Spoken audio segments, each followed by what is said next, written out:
Do you want your Google TV to turn on automatically without touching the remote? This is useful if you want the TV to power on at a scheduled time or when connected devices start playing.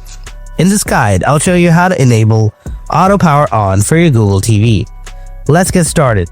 First up, open your TV. Then from the home screen, use your remote to navigate the gear icon, basically your settings. Now scroll down to device preferences and open it. Select the timer, look for power on time type and turn it on. After that, select auto power on time. Look for auto power on / power on timer.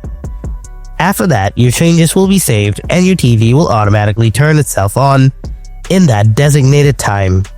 And that's it. With these simple steps, you can auto power on your Google TV without touching the remote at all.